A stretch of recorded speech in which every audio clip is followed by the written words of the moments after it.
आप देख रहे हैं प्राइम टाइम एट 9। मैं हूं आपके साथ दिव्यांश शर्मा। प्रदेश के साथ देश की वो खबरें जो सुर्खियां बनी, चर्चाओं में रही, दिखाएंगे आपको। बात करेंगे महाराष्ट्र की। महाराष्ट्र की सियासत आज ऐसी पेन ड्राइव के इर्द गिर्द घूम रही है। कहने को तो यह पेन ड्राइव बहुत छोटी सी चीज होती है, लेकिन इस एक पेन ड्राइव ने महाराष्ट्र की सियासत में भूचाल ला दिया। समूची महाराष्ट्र सरकार इस पेन ड्राइव की वजह से शक के घेरे में आ गई है।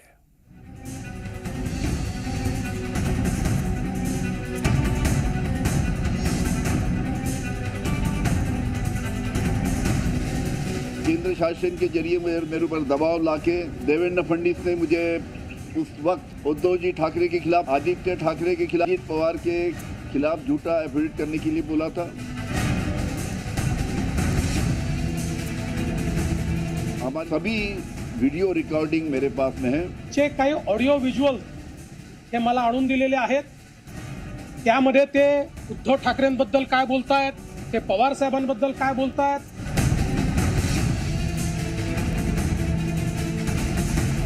क्या विधानसभा चुनाव अब समीप है, इसके लिए क्या सनसनी फैलाने के लिए या लोगों को भ्रमित करने के लिए आरोप इस समय पे किया जा रहा है? महाराष्ट्र में एक पेन ड्राइव से भूचाल आ चुका है। लाल रंग की इस पेन ड्राइव में किसका काला खेल है, किसका काला राज दवा है, इस पर सियासत गर्मा गई है। वार पलटवार हो रहे हैं। एनसीपी शरद पवार गुट के नेता अनिल देशमुख आज मीडिया से मुखातिब हुए और आरोप लगाया कि देवेंद्र फडणवीस और उनकी टीम ने उद्धव ठाकरे, आदित्य ठाकरे और अजीत पवार समेत कई नेताओं को झूठे केस में फंसाने की साजिश रची और इसके सबूत उनके पास पेन ड्राइव में मौजूद है। इसके जवाब में फडणवीस भी एक पेन ड्राइव का हवाला देते हैं। क्या है पूरा मामला, देखिए।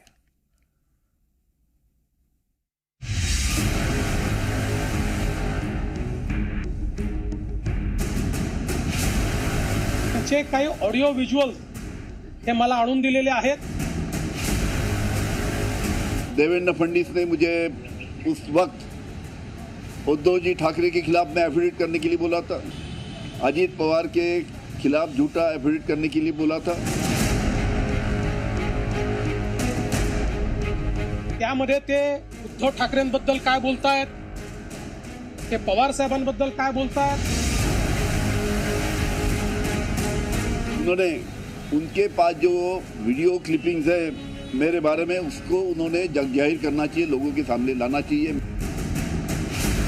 महाराष्ट्र की सियासत में इस लाल पेन ड्राइव ने भूचाल ला दिया है। अब सारे मुद्दे हवा हैं और ये पेन ड्राइव ही महाराष्ट्र में विपक्ष की सियासत की फिलहाल सबसे बड़ी दवा है। ये पेन ड्राइव ठीक उस दवा की तरह है जो देखने में तो छोटी होती है, लेकिन उसका असर समूचे शरीर पर होता है। उसी तरह से ये छोटी सी पेन ड्राइव फिलहाल समूचे महाराष्ट्र की सियासत पर असरदार है, क्योंकि इस पेन ड्राइव के जरिए एनसीपी शरद पवार ग्रुप के नेता अनिल देशमुख ने आरोपों का ऐसा डेटा सियासी गलियारों में फाइल किया है जिससे समूची महाराष्ट्र की सियासत हिल गई है। देवेंद्र फडणवीस ने मुझे उस वक्त उद्धव जी ठाकरे के खिलाफ मैं एफिडेविट करने के लिए बोला था, आदित्य ठाकरे के खिलाफ मैं झूठा एफिडेविट करने के लिए बोला था, अजीत पवार के खिलाफ झूठा एफिडेविट करने के लिए बोला था। सुना आपने, अनिल देशमुख बता रहे हैं कि उनके हाथ में जो पेन ड्राइव है वो बीजेपी की कार्यप्रणाली की असलियत का जीता जागता काला चिट्ठा है। वो आरोप लगा रहे हैं कि महाराष्ट्र में कैसे फडणवीस एंड कंपनी ने उन पर जेल जाने से बचने के लिए दबाव बनाने का प्रयास किया और उसके लिए 2021 में महाविकास आघाड़ी के उद्धव ठाकरे, आदित्य ठाकरे, अजीत पवार समेत कई नेताओं को फंसाने के लिए गलत एफिडेविट पर हस्ताक्षर कराने की कोशिश की गई और उन्होंने हस्ताक्षर नहीं किए। वो दावा कर रहे हैं कि ये वो वीडियो सबूत हैं जिनके आरोप वो और विपक्ष पिछले 10 सालों में बीजेपी की केंद्र सरकार से लेकर राज्य सरकारों पर लगाते रहे हैं और अब दावा कर रहे हैं अगर किसी को शक हो तो वीडियो बम फोड़ कर दिखा दूं। और जो मैंने देवेंद्र फडणवीस के ऊपर आरोप लगाया था कि उन्होंने मुझे झूठे आरोप में फंसाया और हमारे सब नेता के ऊपर आरोप करने के लिए मुझके ऊपर दबाव डाला था, एफिडेविट करने के लिए बोला था, उसका सभी वीडियो रिकॉर्डिंग मेरे पास में है। ये पेन ड्राइव है। अब संगीन आरोपों से भरी ये लाल पेन ड्राइव सियासत में डिटेक्ट हुई तो संगीन आरोपों से क्रुद्ध महाराष्ट्र के डिप्टी सीएम ने भी अपना डेटा फाइल कर दिया। फडणवीस ने देशमुख के आरोपों को झूठ करार देते हुए उनके खिलाफ वीडियो सबूत होने का दावा किया। त्यांचे काही ऑडिओ व्हिज्युअल हे मला आणून दिलेले आहेत। त्यामध्ये ते उद्धव ठाकरेंबद्दल काय बोलतायत, ते पवार साहेबांबद्दल काय बोलतायत। आरोपों की पेनड्राइव प्रकट हुई तो महाराष्ट्र में सियासत भी तेज हो गई। महाराष्ट्र विकास अघाड़ी ने उसी पेनड्राइव को हथियार बनाकर महाराष्ट्र सरकार से लेकर केंद्र सरकार पर जमकर आरोपों के तीर चलाए। जो इनके फेवर में है उनको छोड़ दिया गया है, उनके ऊपर की ईडी की केसेस वापस ली गई है, सीबीआई की केसेस वापस ली गई है। तो अनिल देशमुख जी जो कह रहे हैं वो बात सच होंगी। एक षड्यंत्र का हिस्सा बनाकर अनिल देशमुख को जेल में भेजा गया और जेल में भेजने से पहले उनके ऊपर दबाव आया था कि जो हम बोलेंगे वो करो। वार हुआ तो उसी रफ्तार में पलटवार भी हुआ। बीजेपी ने अनिल देशमुख के बयान को गुमराह करने वाला बताया। महाराष्ट्र बीजेपी अध्यक्ष पूछा, जिस दिन देवेंद्र फडणवीस ने उन पर दबाव बनाया था उस दिन उन्होंने एफआईआर क्यों नहीं दर्ज कराई, और अगर सबूत हैं तो फिर कोर्ट क्यों नहीं गए। इस दिन आपको देवेंद्र फडणवीस जी ने दबाव बनाया, ऐसा आप बोल रहे हैं। उसी दिन आपने उनके ऊपर एफआईआर क्यों नहीं किया? उसी दिन आप उनको आरोपी क्यों नहीं बनाए? क्या इस लाल पेन ड्राइव में वाकई काले सबूत हैं? और क्या फडणवीस जिस ऑडियो वीडियो क्लिप की बात कर रहे हैं क्या उसका भी कोई वजूद है? तो फिर इतना तो तय है कि आने वाले दिनों में पेन ड्राइव से लेकर ऑडियो वीडियो वाले बम सियासी घमासान का बड़ा मैदान तैयार कर सकते हैं। ब्यूरो रिपोर्ट, जी मीडिया। क्या 119 साल बाद एक बार फिर बंगाल का बंटवारा होगा? क्या एक बार फिर हिंदुस्तान के बंगाल को विभाजन का दर्द सहना होगा? यह सवाल इसलिए क्योंकि बंगाल में मौजूद बीजेपी के कई बड़े नेताओं ने पश्चिम बंगाल के ऊपरी हिस्से यानी उत्तर बंगाल को नॉर्थ ईस्ट में शामिल करने का प्रस्ताव प्रधानमंत्री मोदी को दिया है। अब इस तरह के प्रस्ताव पर राजनीतिक घमासान मचना ही था और हो भी कुछ ऐसा ही रहा है। एक बार फिर पश्चिम बंगाल के विभाजन की क्या है पूरी एबीसीडी आपको समझाते हैं।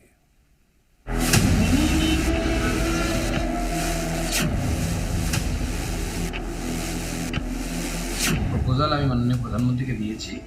এবার মাননীয় প্রধানমন্ত্রী তার বিচার করবেন এবং আগামী দিনে क्या फिर बंटने वाला है बंगाल? ये कैसी सियासी चाल? ये लोग पहले से गोरखालैंड का भी पक्ष में थे, बीजेपी। बाद में अभी एरिया बढ़ा दिया और उत्तर बंगाल तक पहुंच गए। तीसरी बार होगा बंगाल विभाजन, बंटवारे पर शुरू सियासी रण। ये फालतू बात कर रहा है, ये होता ही नहीं। बंगाल में भाट काट नहीं होगा, सब मिलके चलते हैं। North Bengal, South Bengal, West Bengal सब है। उत्तर बंगाल पर बीजेपी की नजर, नॉर्थ ईस्ट में शामिल हो बंगाल के शहर। जो स्थिति है आज, चाहे वो सामाजिक स्थिति हो या अर्थनैतिक स्थिति हो, चाहे वो किसी निवेश का बात हो, वो पीछे है। कला, साहित्य, संस्कृति और खान पान के साथ साथ पश्चिम बंगाल की सियासत भी देश को चौंकाती रही है। और इस बार बंगाल बंटवारे की आवाज ने पश्चिम बंगाल की सियासत में उबाल ला दिया है। सबसे पहले आपको बता दें कि बंटवारे के ये सियासी बोल शुरू कहां से हुए। दरअसल बंगाल बीजेपी के अध्यक्ष और केंद्रीय मंत्री सुकांता मजूमदार ने केंद्र सरकार को एक प्रस्ताव दिया है। उसमें उत्तर बंगाल को नॉर्थ ईस्ट में शामिल करने की बात कही गई है। सुकांता मजूमदार ने बुधवार को पीएम मोदी से मिलकर बंगाल बंटवारे का प्रस्ताव पेश किया। सुकांता मजूमदार के मुताबिक अगर उत्तर बंगाल को पूर्वोत्तर भारत में शामिल किया जाता है तो बंगाल के इस हिस्से को केंद्र सरकार की योजनाओं का सीधा लाभ मिलेगा। যদি নর্থ ইস্টের সাথে উত্তরবঙ্গ যুক্ত হয়, উত্তরবঙ্গ পশ্চিমবঙ্গের অংশ হিসেবে নর্থ ইস্টের সাথে যদি যায়, তাহলে পরে স্বাভাবিকভাবেই উত্তরবঙ্গে কেন্দ্রীয় যে প্রকল্পগুলো আছে সেই প্রকল্পের টাকা অনেক বেশি পরিমাণে পাওয়া যাবে।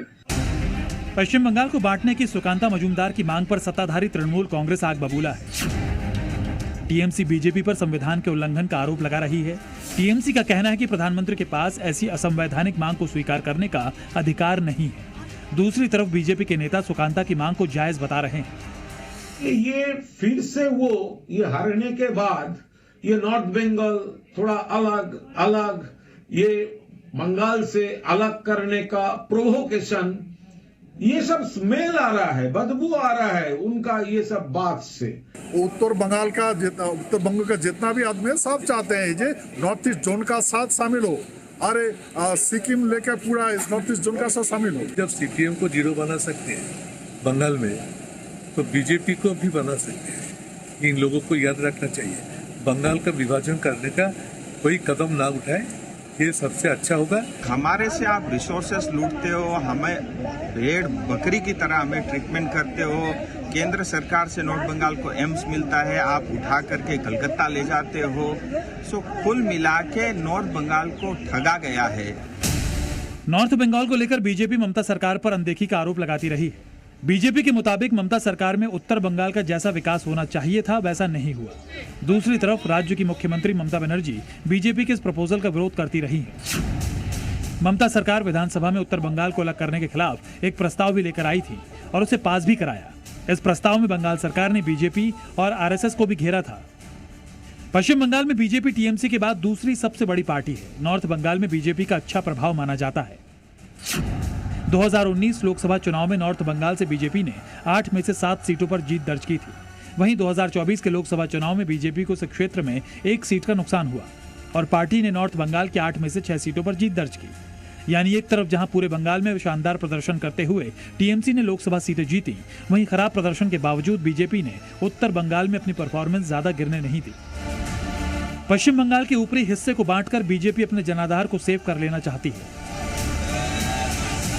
लेकिन सबसे बड़ा सवाल यह भी है कि कभी भारत का सबसे बड़ा स्टेट रहा बंगाल क्या एक बार फिर बंटवारा सह पाएगा? ब्यूरो रिपोर्ट, जी मीडिया। कर्नाटक में बीजेपी विधायकों ने सरकार के विरोध का गजब तरीका ढूंढ निकाला। दरअसल कर्नाटक में भूमि घोटाले की जांच की मांग अब तेज हो रही है, जिसके खिलाफ बीजेपी ने कर्नाटक सरकार के खिलाफ मोर्चा खोल दिया।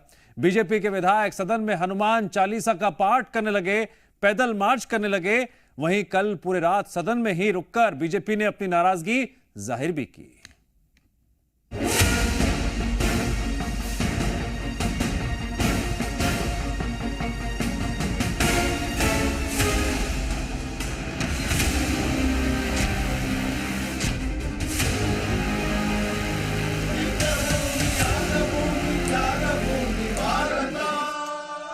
कर्नाटक विधानसभा में हनुमान चालीसा का पाठ।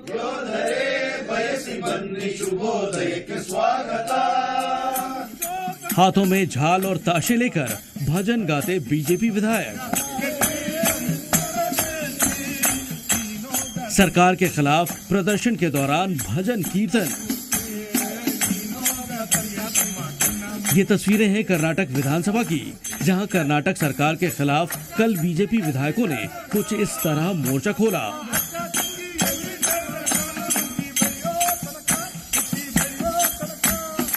कर्नाटक विधानसभा का माहौल कल पूरी तरह भक्तिमय था। दिन भर के शोर शराबे के बाद सदन में हनुमान चालीसा का पाठ गूंज रहा था।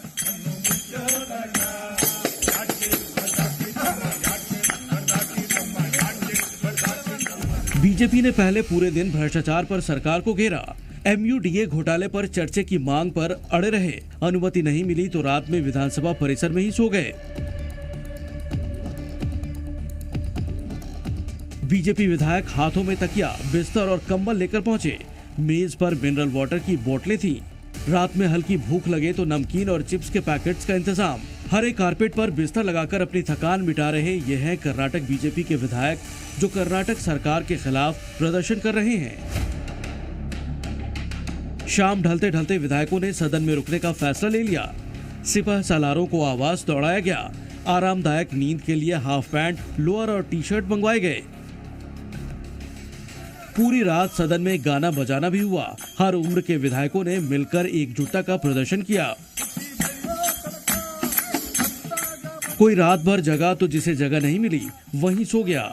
कई विधायक फर्श पर लेटे नजर आए तो कोई सोफे और कुर्सियों पर सो गए। सुबह जब प्रदर्शन खत्म हुआ तो माथे पर बिस्तर लेकर विधायकगण अपने अपने आवास प्रस्थान कर गए। दरअसल कल सुबह से ही कर्नाटक विधानसभा में बीजेपी का प्रदर्शन शुरू हो गया था। बीजेपी मैसूर शहरी विकास प्राधिकरण यानी MUDA में कथित घोटाले पर चर्चा की मांग कर रही है। सीएम सिद्धरामैया को MUDA घोटाले का जनक बताया जा रहा है और तुरंत इस्तीफे की मांग हो रही है। बीजेपी का आरोप है कि अनुसूचित जाति समुदायों के विकास के लिए निर्धारित धनराशि का दुरुपयोग किया गया है, फंड में हेराफेरी हुई है। वहीं कांग्रेस इन आरोपों से लगातार इनकार कर रही है। मैसूर में क्या हुआ ये तो जांच का विषय है, लेकिन फिलहाल बीजेपी विधायकों के प्रदर्शन का ये तरीका चर्चा का विषय बना हुआ है। ब्यूरो रिपोर्ट, जी मीडिया। और अब बात करते हैं उत्तर प्रदेश की, जहां होने वाले उपचुनाव के लिए सीएम योगी ने कमर कस ली है। इसके लिए सीएम योगी अब तक 11 मंडल के नेताओं, विधायकों और सांसदों से एक-एक कर मुलाकात कर चुके हैं। सीएम की कोशिश है सभी नेताओं की नाराजगी दूर कर संगठन को मजबूत किया जाए और आने वाले चुनाव में बड़ी जीत हासिल की जाए।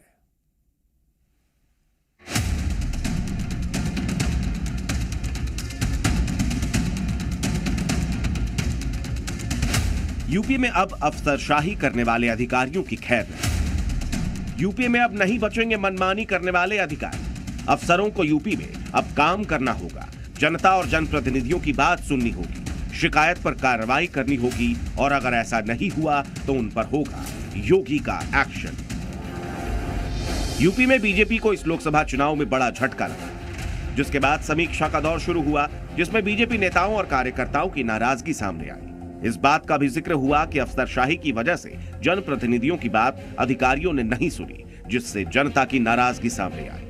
जो हुआ वो बीजेपी के लिए घातक था। लिहाजा नाराज नेताओं की नाराजगी दूर करने और संगठन को मजबूत बनाने के लिए सीएम योगी ने यूपी के हर मंडल के नेताओं, विधायकों, सांसदों से मुलाकात का दौर शुरू किया। इस बैठक में सीएम योगी ने नेताओं से मुलाकात कर 2027 का रोड मैप तैयार करने के साथ उनकी शिकायतों पर भी कार्रवाई का भरोसा दिया। खबर है कि एक दिन पहले मुरादाबाद मंडल के नेताओं ने सीएम से इस बात की शिकायत की थी कि उनके इलाके में अधिकारी उनकी बात नहीं सुनते, जिससे जनता से जुड़ी समस्याओं का समाधान नहीं हो पाता और इससे पार्टी की छवि पर गलत असर पड़ रहा है। जिसके बाद सीएम योगी ने कहा कि पक्के सबूत मिलने पर अफसरों पर कार्रवाई होगी। विधायक, सांसद सबूतों के साथ शिकायत करें, शिकायत में सच्चाई होने पर तत्काल कार्रवाई हो। क्षेत्र की जनता से संवाद बनाए रखें, जनता की समस्याओं के प्रति संवेदनशील बने और उपचुनाव में सब मिलकर काम करें। जो लोगों की समस्याएं थी, इनको निष्पादन समय से नहीं हुआ, वही सबूत सर के संज्ञान में लाया जाएगा और मुझे उम्मीद करता हूं माननीय मुख्यमंत्री जी उसका संज्ञान जरूर लेंगे। सीएम योगी अभी तक 10 मंडलों की बैठक कर चुके हैं और आज भी मेरठ और प्रयागराज मंडल के नेताओं से मुलाकात कर रहे हैं।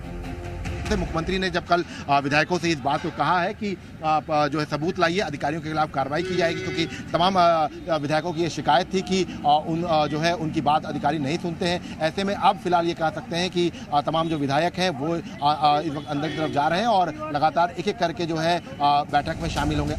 वहीं कुछ नेताओं ने इस बात को भी उठाया कि वो अफसरों के खिलाफ सबूत कैसे जुटाए। कोई बेईमान अधिकारी है तो उसके साक्ष्य लेकर कैमरा लेकर घूमेगा विधायक? मतलब विधायक का कहना क्या, उसकी प्रतिष्ठा इतनी नहीं है कि कोई बेईमान अधिकारी अगर लूट रहा है, उसके खिलाफ एक माहौल है या जनता उसको कह रही है तो उसके बारे में शिकायत नहीं करेंगे क्या? उस पर कार्रवाई नहीं होगी? आज आप लोग मुख्यमंत्री से मिलेंगे? साक्ष्य होना ठीक बात है, लेकिन साक्ष्य होना, विधायक का कहना क्या प्रमाणिक नहीं है? इस बीच बीजेपी के सहयोगी दल और यूपी सरकार में शामिल निषाद पार्टी के अध्यक्ष संजय निषाद ने अफसरशाही पर लगाम लगाने के कदम को सही ठहराया। अगर जनता को संतुष्ट करना है तो हर चीज में सबूत नहीं मिलता और सेवा के भाव से जब तक अधिकारी नहीं आएंगे या हम जनसेवक नहीं आएंगे तब तक लोकतंत्र का असली महत्व नहीं होता है। बताया जा रहा है कि सीएम के इस बैठक में नेताओं और विधायकों से हर मंडल की समस्याओं पर बात, हर मंडल के विकास कार्य का ब्यौरा लिया गया, हर मंडल की सीटों पर बात हुई और उपचुनाव में मजबूती से लड़ने पर चर्चा की गई। सीएम योगी की कोशिश है कि लोकसभा चुनाव में खराब प्रदर्शन का जो दाग उनके दामन पर लगा है उसे साफ करने के लिए आगे होने वाले उपचुनाव और 2027 के विधानसभा चुनाव में बीजेपी बेहतर प्रदर्शन करे और ज्यादा से ज्यादा सीटें जीते। यही वजह है कि जनता से जुड़े मुद्दों पर सीएम योगी सभी को प्रमुखता से ध्यान देने के निर्देश दे रहे हैं। साथ ही पार्टी के अंदर की कलह को भी खत्म करने के लिए सभी मंडलों के नेताओं से मुलाकात कर रहे हैं। ब्यूरो रिपोर्ट, जी मीडिया। और यहां रुकेंगे ब्रेक के लिए।